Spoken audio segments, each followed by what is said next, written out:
Welcome to Discover You, an inspiring podcast exploring cutting-edge solutions to our everyday psychological challenges. We explore complex mental health issues and talk to professionals, experts, and renowned authorities at the forefront of transformative healing. Our mission is to educate and destigmatize, and to ultimately view mental health as a proactive quest for optimized living and equilibrium, rather than mere crisis intervention. Welcome to another episode of Discover You, our podcast exploring innovative and effective solutions to issues in mental and behavioral health. I'm Kalmenson, CEO of Montare Behavioral Health, a family of dynamic and comprehensive mental health treatment centers in Southern California. I am so honored and excited to introduce you to our wonderful guest today, Gina Ross. Gina Ross, MFCC, is the founder and president of International Trauma Healing Institutes in the United States and in Israel, and the co-founder of the Israeli Trauma Center at Herzog Hospital in Jerusalem. An internationally known expert on the impact of trauma in conflict between groups or nations, Gina has specialized in cutting-edge healing methods that can also be brought to the public. A pioneer in understanding collective trauma, Gina has integrated her wide expertise in cross-cultural issues and relationships and is currently working with Israeli and Palestinian societies and other groups to bring an understanding of the role of trauma in conflicts between groups or nations, and how this role and cross-cultural misunderstandings relate specifically to politics in the Middle East. Gina and her institutes work diligently to place the issue of trauma healing on the global agenda, developing resources and collaborating with organizations to further healing at the communal, national, and international levels. Welcome, Gina. I am so honored and grateful that you've taken the time to be with us today and share your broad and deep knowledge about trauma and somatic therapy. My pleasure to be here. Thank you. So my understanding, Gina, is that you had quite a colorful upbringing from Syria to South America. Before we even jump in, could you tell us a little bit about your life story and how you were led into this area of healing? It was my love for Israel that got me going. I was, in terms of a psychotherapist, I wanted to help people with their growth and their spirituality. And only then I realized that if you're traumatized, it's not easy to do that. Mm-hmm. So I got to trauma through really the back door. I didn't realize any of the connection. My parents, my family always moved without thinking that we were refugees and it was terrible, and there was no complaints about that. Mm-hmm. Wherever we went, I think Judaism really held us together. There was a community that was there also holding us together. So I don't know that my experience was about trauma when we left. Right. It's just when I was in Israel. And then one day after I met Peter Levine, I'll tell you about it. And when he said trauma is at the root of violence, that's when I started thinking about Israel and the Palestinians. So clearly you're a renowned authority on trauma as a whole and a somatic experience practitioner. And I would love to cover both of those topics today, but perhaps we can just start by laying a foundational understanding of what trauma really is. Yeah. My understanding from conversations with you and others is that trauma is not just limited to the effects of a single devastating event, an assault or something like that, but it has a broader definition and criteria. Right. So just as a little aside, I'm a trainer in somatic experiencing, an international senior trainer, and I introduced somatic experiencing in Israel. Wow. 22 years ago. So just 22 years ago. Yes, and I have been going there 4 times a year since then. That's amazing. That's amazing. And we'll jump into that. We'll jump into the somatic experience, what it is, and a lot of the depth and details of that, which is super exciting. But if we want to start with giving our audience a better understanding of what trauma or the proper criteria of traumas in general, how would you define that? So there is a formal, classic definition of trauma as making the people have PTSD, which had very specific symptoms like flashback, avoidance, something like that. So it was not generalized. But Peter Levine, the creator of SE, somatic experiencing, had a very different understanding. And we call trauma anything, anything that make us feel stuck, in part or as a whole. So we call it small t trauma and big T trauma. So big T trauma is what you said. It's war, it's attack, it's violence. And small t trauma is a bad diagnosis at the doctor, a bite from a dog, a car accident. Even if we're not hurt physically, we can be traumatized psychically. So the definition of trauma is actually anything that leaves you overwhelmed and unable to cope with the situation and digest it and just integrate it in your own life. So it's a very subjective experience. Two people can go through the exact same sort of circumstances. One can feel traumatized and one can feel absolutely Nothing. Yeah. Exactly. But there's a reason for it. It's not that it's subjective, like, oh, I'm emotional. But as we will talk about it, it really has to do with the nervous system.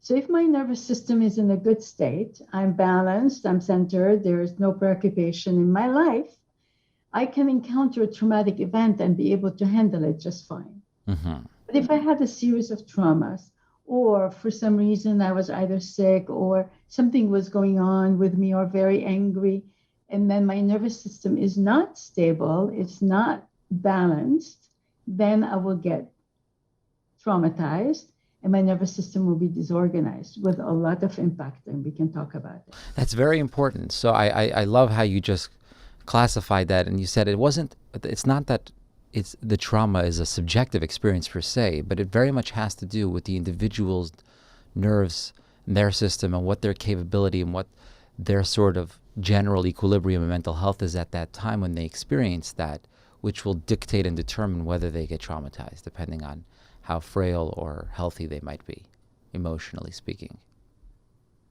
And that's what Peter really came up with, is like, trauma is in the body. I call it trauma is the body-mind, actually. But when we're talking about the body, we're really talking about the nervous system. Right. Now, there are two terms that you talk about, trauma vortex versus healing vortex. Can you elaborate on those terms? Yes. So Peter created trauma vortex, healing vortex. He doesn't use healing vortex anymore, but I do, and I'm allowed to do it. So the trauma vortex is really interesting because it really describes what trauma is all about, okay? First of all, the word vortex. So the vortex has to do that it keeps developing. It doesn't stay stopped. You get traumatized and there's something that's not working in your life and that's it. No, it keeps growing and growing and growing and adding more energy into your life, and negative energy. Now, trauma vortex is going to indicate all of the symptoms of trauma. If you have a few symptoms of what we call traumatic symptoms, then you are in the trauma vortex, meaning you're not centered, your reasoning is not happening in the right way, your emotions are very strong and exaggerated and not applicable to the situation, not relevant to the situation. Negative belief systems that really make our life, handling our life, coping with life much more difficult. So that would be the trauma vortex. It's a kind of a state, nervous system and state of mind, and also a worldview that we end up having, because trauma does change our worldview, how we look at the world. So that's the trauma vortex. The healing vortex, and that's what made me go to Israel. Wow. Take this to Israel. And I'll tell you what it is. He said that when the trauma vortex happened, there's a natural healing vortex that's born in the system at that same moment to be able to cope with it. So that there is an inherent ability to heal, inherent mechanisms of being able to remain balanced. And that was extraordinary for me. When I heard that, I thought, oh, wow, that means that I don't have to pass on everything to my client. It's enough to pull out what they have in their essence, the inherent ability to heal. That is so So, beautiful. yeah, That healing vortex is basically conveying that for the healing to take effect, we don't have to stimulate and create it. We have to tap into that which already exists. We have to uncover and we have to bring that to the forefront. You know, when you right. said that sentence, that when the trauma vortex is sort of generated, that's when the healing vortex is put into It's place, available. It's is available available. in That the that system. that reminded. However, Hmm. however, it's weakened. If I stay traumatized, the healing vortex is weakened, and I need to strengthen it Hmm. so that it can do this. We call it pendulation, this back and forth. Like imagine a figure eight lying down or an infinite sign. And then we have the trauma vortex and the healing vortex. And if everything is fine, I can take a bad event and work it through my healing vortex and I'll be fine. But if I'm not, and I'm not balanced, my nervous system is not balanced, then I'm stuck into going over and over and over again in the trauma vortex Right. without accessing the healing vortex that's there waiting for me, but it needs to have the right conditions. It's such an empowering thought. It's an empowering thought because if you have people think of like trauma, you've got your plane and the plane got bruised and smashed by some other plane or some other circumstance, and now you have to take it to the mechanic, to the expert, to the authority for healing, for outside external intervention. And here it's almost like we have embedded in the sophisticated psychological faculties the healing. It's there. We have to tap into it and access it, but we have that embedded into our psychological framework. So it's a very empowering thought.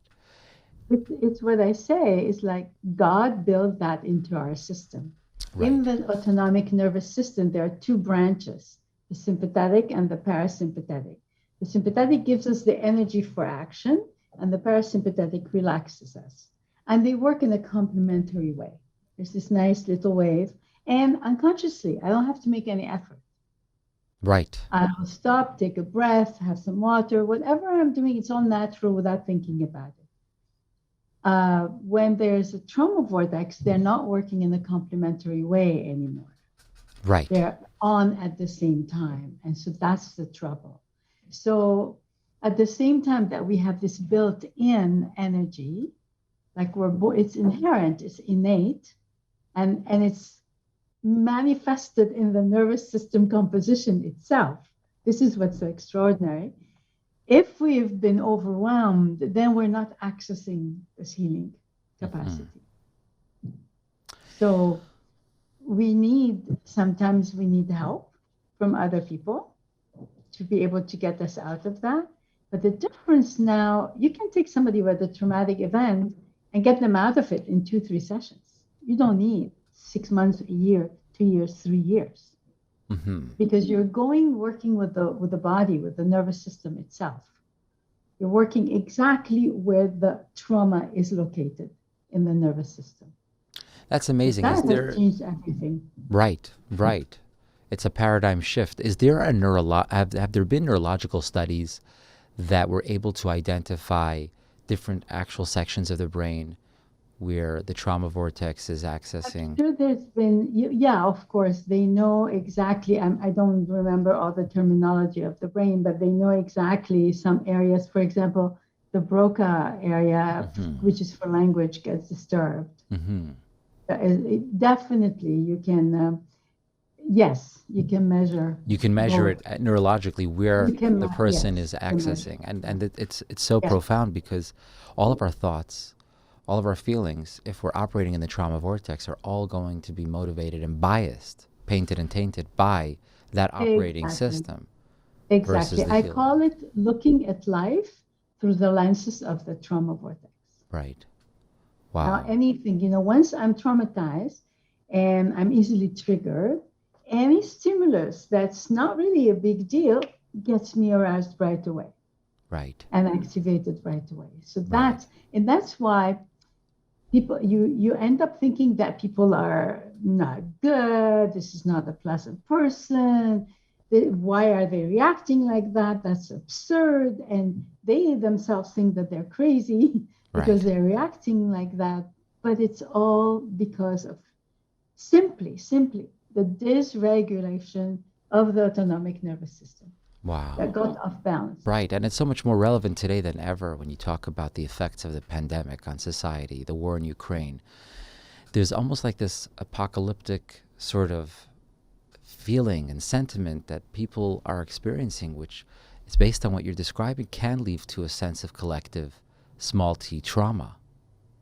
Yeah, or a big T trauma. So now there's another thing that I want to talk about, and it's something called emotion aid, which is part of SE, but it's for the lay public. So let's say if something just happened, let's say somebody just walked into my garden with a baton, okay, and it's scary, like they're yelling, and then I realized no, somebody was playing. In the meantime, my nervous system got all activated, and then it comes down, and then I can go and calm down my nervous system. And at that point, I can discharge all of these emotions on a daily basis, on an ongoing basis. And that we call it brushing your nervous system every day. Wow. Where you brush your teeth, brush, check what's going on in your body. You're activated, something happened that wasn't good, or unfinished business, or something that you keep thinking about or getting upset about, then you take each event and you can take it through the body and discharge it. So there's a constant maintenance First of all, is developing the resiliency, and we can strengthen, exercise our emotional muscles the way we exercise our physical muscles. So I can strengthen my capacity to handle anything that happens. So how does one develop that on a sort of practical exercise level? This emotional awareness and this ability to release and be in such sort of sensitive, close contact with their inner emotional workings. Yeah. So I'm going to give you a gift for your audience, and you'll have available the video of Emotion Aid, which shows you how to do it. I'm going to talk about it now, but then they can go over it and all the details, and also have a book for the public too. Like the idea, if I want to heal trauma at a collective level, at a world level, we need to take it to the public. It cannot be only in the hands of the professionals. We're never going to be able to handle everything that's going on if we go one by one. So what happens, you have to understand a few basic concepts, is that, as I said, the trauma is in the body, it's the nervous system. And what happens is at the time of the trauma, a huge amount of stress hormones are delivered in your body so that you can act, you can do something about it. You can defend yourself or flee or whatever you need to do. Now, if I cannot either flee or fight, then I go instinctively into the freeze, which means now that this tremendous energy is stuck in the body. And that's what becomes trauma symptoms after. So what I need to do now is discharge the stuck energy. And how do I do that? Wow. So if somebody actually fought or they ran, would that be a release of that energy? Right. Most of it, yeah. Most of it. So it's when we freeze that we're harboring it in the body. Right. If we don't discharge the freeze. Right. If I don't let the freeze thaw out, and I keep freezing again and stopping myself from what needs to happen, and then explain what it is, then this energy becomes traumatic symptoms. And do you just consciously decide that I'm going to release it, and then the body sort of accepts that as a consent and a signal and then does its thing? Or is there other... Kind of. It's like, so now we're understanding that trauma is in the body, stuck energy in the nervous system, right? The language of the nervous system is the language of the body. But what do we mean by that? Is it movement? Not necessarily. The language of the body is the inner sensations that we feel. So for example, if I get scared, there'll be maybe pressure in my chest and maybe in my stomach, and maybe I stop breathing. My heart beating fast is a sensation. Constriction in my throat, constriction in my chest, butterflies in my stomach, tension in my jaws, pain in my neck. All of those are sensations that are unpleasant. And they reveal to me that that's where the energy is stuck in my body. Instead of looking at them as illness, you look at them as, oh, that's how you can access that stuck energy and discharge it. Now, here's the miracle, which is really amazing. If my heart is beating fast, very fast, and I'm freaking out, like I'm panicking, because like if my heart is beating fast, it's not comfortable at all. I'm afraid that I'm going to die, right? So it's a very high alert movement in the body. If I just notice it, so all I need to do, no willpower, no knowing what to do, nothing, just bring my neutral attention on my heartbeat, it starts going down and goes back to normal. It discharges the energy. Now, how do I know it discharges? There are a few signs that can tell that. So the awareness of the sensation in and of itself is powerful to generate the release and the discharge. Exactly. Wow. That is mind-boggling. Extraordinary. Yes, extraordinary. It's like magic. Yeah, yes. And part of this is also having that awareness. So to be able to be in tune and to be attentive, to listen to the different sensations in the body, which is a beautiful degree of mindfulness. And many of us don't do that. Right. I mean, most of us don't. Yeah, our society does not train us to speak the language of sensations. If somebody tells me, how are you doing, Gina? I'll say, I'm doing fine. I don't say, oh, I'm breathing really well and my breath is deep and my chest is open. Yeah, when somebody gets into that level of detail, my response is usually, I'm sorry I asked, Yeah. Or are you crazy? Right. What's going on with you? But you see that if you attract, for example, kids are very in touch with their sensations. And if you attract their attention to what they're feeling, it's in a second. Tick-tack, it's gone. It's amazing. Like kids can heal so quickly because they're very close to their inner experience.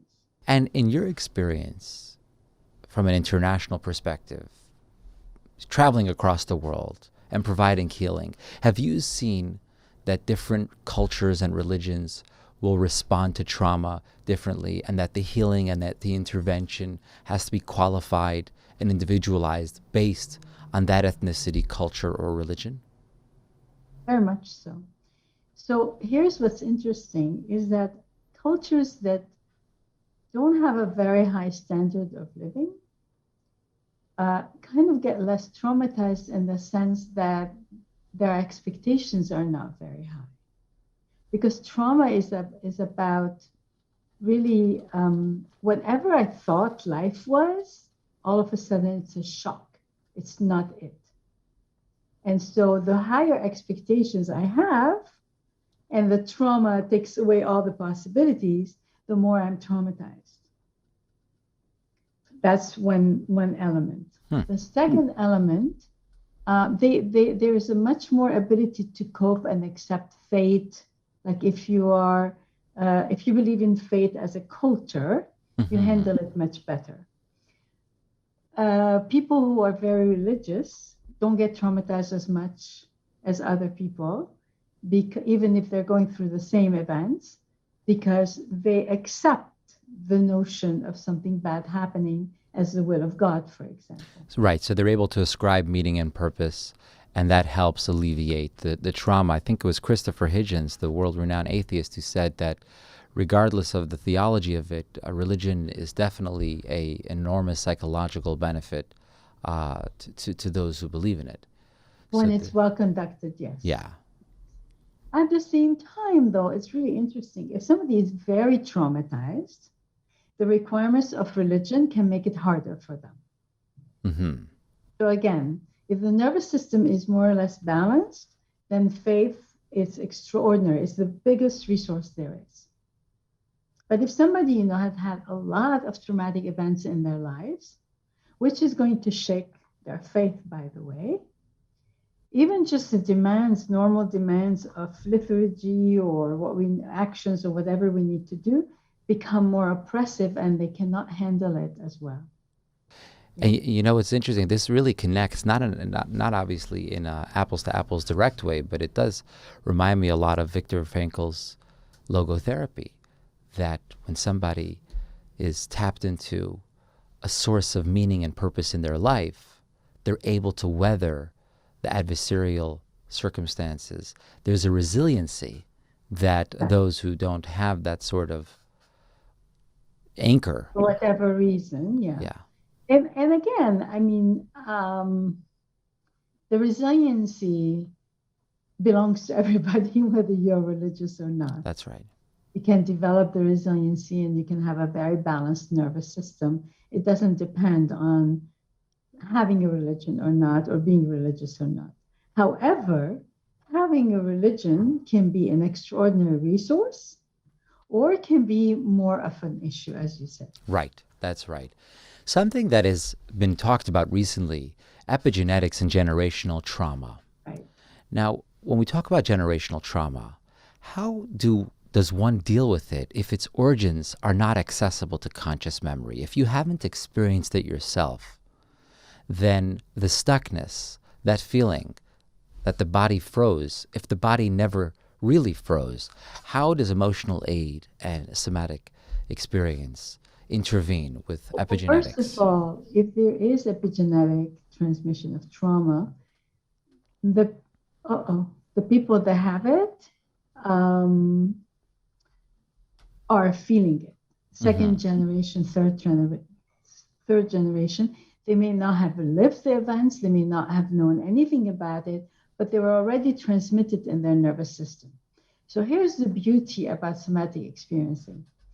Somatic experiencing tells you if you have the story, it's great and we can use it very well. But if you don't have the story and you have the symptoms, we can help you discharge. That's extraordinary. Wow. Because it's contained in the nervous system. It has been passed on to the nervous system. And so right. I can heal it because I'm working with the sensations in the body. Right. And that's how we can recognize the signs of a traumatic reaction, even if it's not based on an experience that we actually personally underwent, because we're listening to those sensations. Right. And therefore we can be able to detect that we might in fact have this form of trauma impacting our nervous system that is emanating from generations prior, because we're in tune with those sensations. We may have trauma that we dissociated from, that happened to us and we dissociated from.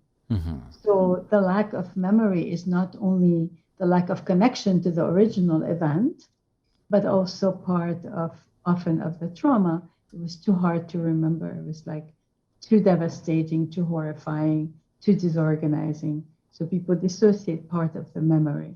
Right. So that's where the symptoms themselves in the body, but I don't think it's only in the body, because you may have somebody who doesn't get in touch with their body, but they're very negative belief system. That's a sign of trauma too.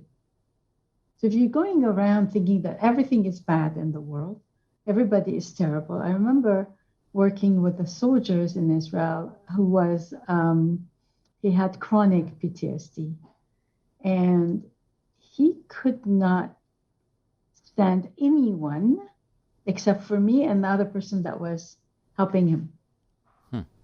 Like everybody was at fault. Everybody was negative. Everybody did wrong to him. So it's very, very strong disconnect. The belief system really takes us to not have relationship, not trust people, not count on the people that are around us, that are our friends or family or helpers or teachers or clergy, whoever is around to help us, we're not connecting. Wow. So the first thing I do when I have somebody who's very traumatized and isolated is to help them reconnect with different pieces of their background. Right. Because we need the resources. Right. When we're going into the trauma, we need the resiliency of the resources there. Right. And obviously, it would seem that the best way to prevent us from passing on generational trauma to our children, to our students, or to people who respect us would be to engage in self-healing and to release it from ourselves. That would, Got it. yeah, You got it. Though a collective project, it's a collective project that's going to manifest through individual work. right, right, And especially, I think, if we could imagine, if we could establish some kind of tradition where all politicians, for example, need to heal their trauma before they become politicians. All media personnel has also to clear up their nervous system from whatever they have, because that's how we're passing it on. The medical system itself can be extremely traumatizing. You're getting a diagnosis that you're not expecting, and nobody is near you. And today there is a certain, like, we're going to be cool how we say that in terms of the doctor. And then there's like this total lack of support and this real shock. And a person can be traumatized just from a diagnosis. They can be traumatized from going through interventions, medical interventions, whether surgery or even like at the dentist, that you're not prepared for. You can be traumatized by it. right, right, So bad surprises right. are a vehicle of trauma. Yeah, I mean, I'll never forget the dentist telling me that there's just going to be a little pressure, which turned out to be excruciating pain. So I love what you're saying, just to unpack that for a moment, that if anybody really wants to know how to solve all the bipartisanship, division, and the Absolutely. cynical, hateful rhetoric, and in general, this sort of feeling that everything is going negatively, let all those people who are in positions of influence, who are the mouthpieces, who are conveying and communicating the messaging, let them engage in self-healing and stop that process and end that cycle. I love it. I absolutely love it. Everything will change, absolutely. Right. Polarization, I think what we can tell ourselves, if there is a group that we think it's evil and we hate them, and if they disappeared, the world would be just fine, everything would be fine, we're polarized. Right. We are in a collective trauma vortex. That is so interesting. When we talk, so let's, if we can, traverse to somatic experience for a moment, even though we've been interfacing with it throughout. What's the history of somatic experience? How did it come into existence? Was it discovered by chance or through research? By chance. Well, Peter was doing stress release work. He was a rolfer. And the psychiatrist had sent him a woman who would get panic attacks and get very stressed. And Peter started helping her breathe deeply, to relax and all of that. And she was laying down, and at some moment she becomes very pale. And she says, I'm dying, help me. She had, something took over, the breath connected to the trauma that she had, and her breath was cut off. So Peter first panicked and thought, oh my God, here's my career gone. Wow. And then he had an inspiration. Her name was Nancy. He says, Nancy, a lion in the room, run. She's lying down. She starts moving her legs. That's all she does. And within a few minutes, I don't remember how long it took exactly, she comes back to herself and the panic attack stopped. So Peter went like, what just happened here?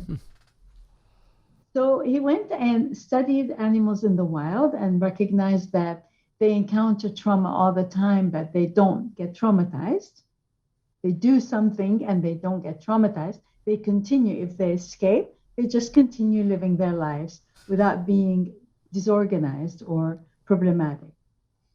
So that's when he realized that we had this inherent ability to heal in the system, which is what I call the healing vortex. Wow. And then he took it to people and then start analyzing why some people do and why some people don't, and how do we discharge.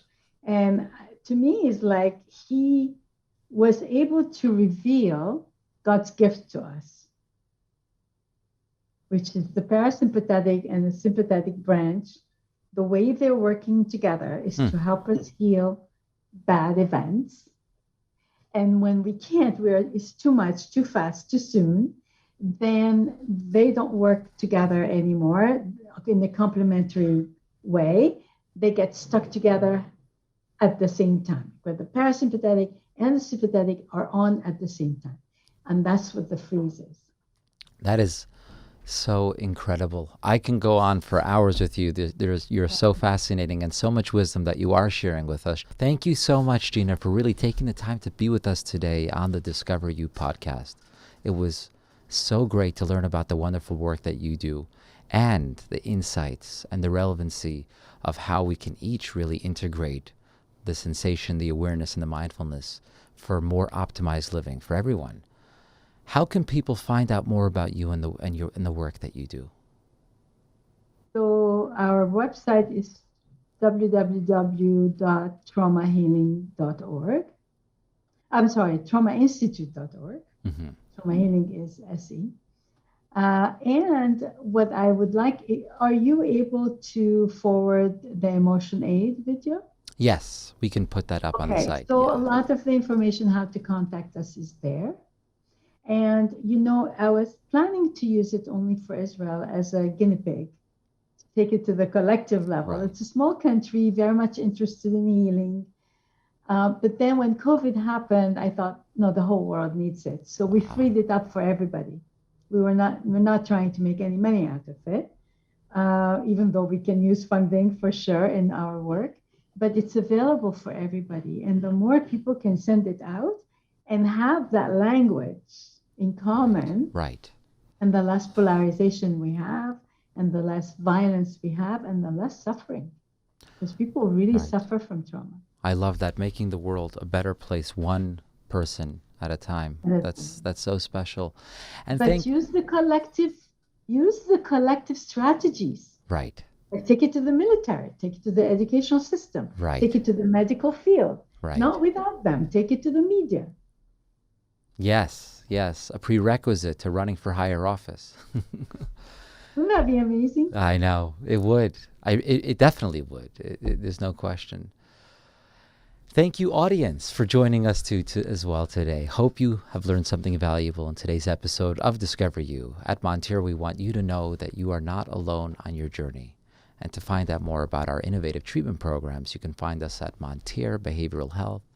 And you can listen to our Discover You podcast on iTunes, Spotify, or wherever you get your podcasts. Wishing all of you wonderful health and a safe and inspired day. See you next time.